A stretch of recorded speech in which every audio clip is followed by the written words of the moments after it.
जय श्री श्याम। जय श्री खाटू श्याम देवाय नमो नमः। आज हम खाटू श्याम जी की अपने भक्तों पर की गई कृपा की सच्ची घटनाओं के बारे में जानेंगे।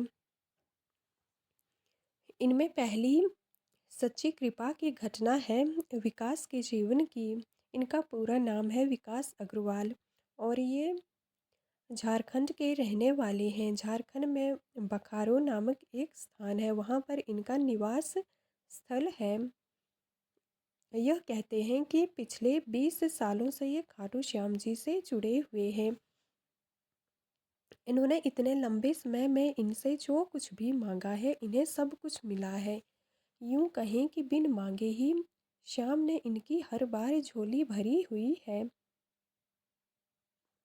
यह कहते हैं कि आज से 6 महीने पहले ये खाटू श्याम जी आए थे और तब भी इन्होंने श्याम के दर्शन किए थे, परंतु खाटू श्याम जी की इन पर इतनी अच्छी कृपा है कि 6 महीने बीते नहीं कि फिर से अपने दरबार बुला लिया और फिर से अपने दरबार में अपने दर्शन देने का सौभाग्य दिया। ये कहते हैं कि मुझे फिर से खाटू आने का सौभाग्य मिला है। इससे बड़ा कोई चमत्कार, कृपा और आशीर्वाद नहीं हो सकता है, क्योंकि जब भगवान ईश्वर ही खुद आपको अपने साथ जोड़ कर रखते हैं तो आपके जीवन में कभी कोई संकट आ ही नहीं सकता है। इनका कहना है कि जो भी खाटू श्याम जी को मन से मानता है उसकी सारी मुरादें अपने आप ही पूरी हो जाती है।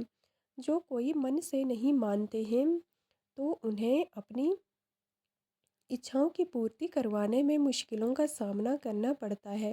कई लोग कहते हैं कि इनकी इच्छाओं की पूर्ति नहीं होती है। ये कहते हैं कि शायद वे कोई स्वार्थ दिल में रखते हैं। जब भी इंसान के दिल में कोई स्वार्थ होता है तो उन मन्नतों या अर्जियों को पूरा होने में थोड़ा समय तो लगता है, क्योंकि श्याम इंसान की परीक्षा तो लेते ही हैं, क्योंकि क्या पता वह इस अर्जी के योग्य भी हो या नहीं। ये सब खाटू श्याम देख कर अगर कोई सच्चे मन से प्रार्थना करता है तो उनकी ज़रूर सुनते हैं। फिर अगर आपका धर्म सेवा भाव अच्छा है और कर्म प्रधान है, आप कोई भी काम करने के लिए तैयार हैं जो अच्छे कर्मों वाला है, सेवा से जुड़ा हुआ है, तो आपकी कोई भी मन्नत अधूरी नहीं रह सकती है। यह कहते हैं कि जब ये खाटू श्याम जी से पहली बार जुड़े थे तो ऐसे ये घूमने फिरने के लिए आए थे। यहाँ पर इन्होंने कुछ मांगा भी नहीं था, बस ऐसा बोला था कि तू देख लेना, जो कुछ देना होगा, जो कुछ समस्याएं होंगी, सब कुछ तू देख लेना। इतनी ही अर्जी लगाई थी। पर ये कहते हैं कि इन्होंने इतनी कृपा बरसाई है कि अगर मैं दूसरों को भी विश्वास दिलाऊंगा कि अगर वे यहाँ पर आएंगे और अर्जी लगाएंगे तो उनके सारे काम बनेंगे, इसमें अतिशयोक्ति नहीं होगी, उनके काम जरूर पूरे होंगे। दूसरी सच्ची कृपा की घटना या दूसरी सच्ची कृपा की कहानी कहानी राजस्थान से ही है। ये अभी आधुनिक समय में महाराष्ट्र में रहते हैं, यहाँ पर काम करते हैं, वो पूरे परिवार के साथ यहाँ पर रहते हैं। यह कहते हैं कि यह इनका परिवार अब राजस्थान से हैं तो यहाँ से बचपन से ही जुड़े हुए हैं। जब ये दूसरी क्लास थे तो पहली बार श्याम के दरबार गए थे और तब से ये इनके मन में बस गए थे, इनकी सूरत मन में बस गई थी और ये मन में श्याम दरबार जाने की सोचते थे। परंतु लोग जो कि बस वाले होते हैं बच्चों को ऐसे नहीं ले जाते हैं, क्योंकि कई बार बच्चे खो जाते हैं या कई प्रकार की समस्याओं का सामना करना पड़ता है। पर ये अपनी मन में बसी हुई सूरत को हमेशा याद रखते थे और मन में था कि कभी जाएंगे। ये कहते हैं कि जब 11वीं क्लास में आए, 11वीं कक्षा में आए तो इन्हें जाने का सौभाग्य मिला। इनके राजस्थान में जहाँ पर ये रहते हैं वहाँ से ज़्यादा दूर नहीं है, तो इन्हें इस बार पैदल आने का सौभाग्य मिला था और ये जब गांव में रहते थे तो वहां से ही बुला लिया था और बगैर मांगे सब कुछ दिया था। यह बताते हैं कि इन्हें श्याम की कृपा से किसी चीज़ की कोई समस्या नहीं हुई है। इन्हें काम के विषय में भी कोई ज़्यादा परेशानियों का सामना नहीं करना पड़ा है, क्योंकि ये खुद राजस्थान से हैं और यहाँ आते जाते रहते हैं। तो श्याम की इन पर कहते हैं कि इतनी अच्छी कृपा रही है कि महाराष्ट्र में अच्छी जॉब मिल गई है, अच्छा काम चलता है और पूरा परिवार वहाँ हंसी खुशी रहता है। और जब श्याम से मिलना होता है तो अपने गांव भी आते हैं और गांव से फिर खाटू श्याम जी के दरबार भी आते हैं। ये अपने जीवन के कुछ किस्से बताते हैं जब श्याम ने वास्तविक चमत्कार इनके जीवन में किए। ये कहते हैं इन्हें तो बगैर मांगे ही सब कुछ मिला है। हाँ, कई बार कुछ मांगना भी पड़ता है तभी मिलता है। और कई बार खाटू श्याम जी परीक्षा भी लेते हैं, क्योंकि कई बार इंसान जब किसी भी समस्या में नहीं होता है फिर भी मांगता रहता है, तो ऐसे समय में खाटू श्याम उन्हें पहले जांचते हैं, परखते हैं। जब इंसान पूरी तरह से थक हार जाता है उस समय उसकी ज़रूर मदद करते हैं, सहायता करते हैं, तभी तो इन्हें हारे का सहारा भी कहा जाता है। और कर्मों के अनुसार हर किसी को फल मिलता है और जो ज़्यादातर यहाँ आता है अपने कर्म हमेशा अच्छे बनाए रखते हैं। जो भी इनके साथ जुड़ते हैं तो उनके साथ अच्छा होना ही होता है। ये कहते हैं कि जब भी मुझे कोई मुश्किल पड़ी है तो मैं ऐसे कह देता देता हूँ कि सब कुछ आपके हवाले, जो कुछ है आपका है और आपके हवाले है, बस आप हमेशा साथ दीजिएगा।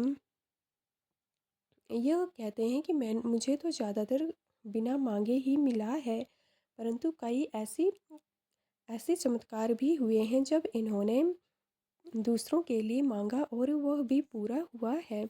ये बताते हैं कि इनके साथ वहाँ पर एक अंकल रहते थे।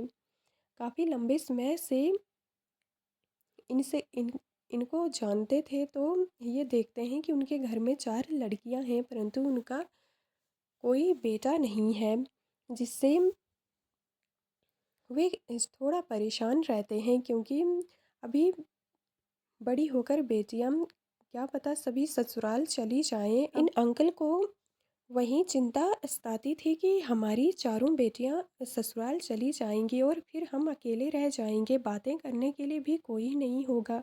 और इतना ही नहीं, अगर एक बेटा नहीं होगा तो कितने सारे रिश्ते ख़त्म हो जाएंगे। जब बेटियों के बच्चे होंगे उनके मामा मामी के रिश्ते ख़त्म हो जाएंगे, बहनों के लिए एक भाई नहीं होगा। बहुत सारे ऐसे रिश्ते होते हैं जो बेटा या बेटी किसी भी एक की कमी की वजह से बहुत सारे रिश्ते ख़त्म हो जाते हैं। ये सोचकर भी अंकल काफ़ी परेशान रहते थे, तो ये खाटू श्याम जी आकर इन्हें बिना बताए इनके लिए अर्जी लगा देते हैं। तो ये बताते हैं कि कुछ ही सालों में 1-2 साल में इनकी ये अर्जी स्वीकार हो जाती है और कई सालों बाद इनके घर में 4 बेटियां ही थी और कई सालों के बाद कोई संतान नहीं हो रही थी। जब ये अर्जी लगाते हैं श्याम के दरबार में तो ये अर्जी स्वीकार हो जाती है और कई सालों के बाद उनके घर में बेटा होता है। ये एक सच्ची चमत्कारी घटना थी, क्योंकि अगर क्या पता ये श्याम दरबार नहीं आते और उनके लिए अर्जी नहीं लगाते तो ज़िंदगी कुछ और भी हो सकती है। तभी तो इन्हें कहते हैं कि इनके दरबार में जो किस्मत में नहीं भी लिखा है वो भी बदल जाता है और अच्छा किस्मत में अच्छी चीज़ें आ जाती हैं। उन परिवार को खाटू श्याम जी ने बेटे के रूप में ही नहीं बल्कि भाई और कई अन्य रिश्तों के रूप में अपना साथ दिया है। तभी से वो परिवार भी खाटू श्याम जी से बड़ी श्रद्धा से जुड़ चुका है। ये राजस्थान के जो महाराष्ट्र में भक्त रहते हैं ये बताते हैं कि जब वहाँ पर ये देखते थे कि एक भाई साहब हैं जो इनके खेतों में काम करते थे और काफ़ी परेशान जैसे रहते थे। एक दिन ये अपनी माँ से कहते हैं कि मैं इन्हें दरबार ले जाना चाहता हूँ, क्योंकि मुझे इन ये कुछ परेशान दिखते हैं तो इनकी माँ उन्हें छुट्टी या यूँ कहें कि इनके साथ जाने के लिए कह देती है। तो वे इन्हें लेकर श्याम दरबार आते हैं। फिर उनके जीवन में भी श्याम श्याम की कृपा से नकारात्मकता थी वो सारी दूर हो जाती है और इनके जीवन में खुशियाँ आ जाती हैं। इनका नकारात्मक रवैया या स्वभाव ख़त्म हो जाता है और जो ये परेशान रहते थे ये हंसमुख इंसान में बदल जाते हैं। लोगों से हंसकर बात करते हैं। ऐसा मालूम चलता है जैसे इनके जीवन की सारी समस्याएं ही समाप्त हो गई हों। और वे बताते हैं कि उनके जीवन में बहुत सारी कृपा हुई है, उनका जीवन बहुत ज़्यादा सुधर चुका है।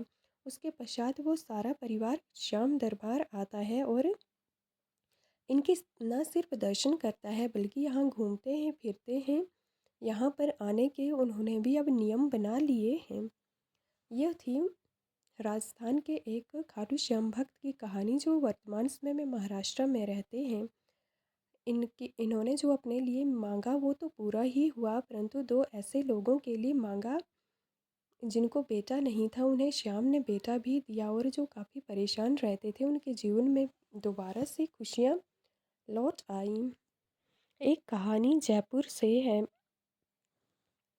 ये कहते हैं कि बिना इनकी खाटू श्याम जी की कृपा से कुछ भी नहीं है। इनके पास पहले कुछ भी नहीं था, परंतु जब से इन पर विश्वास किया है इनका 100% काम हुआ है।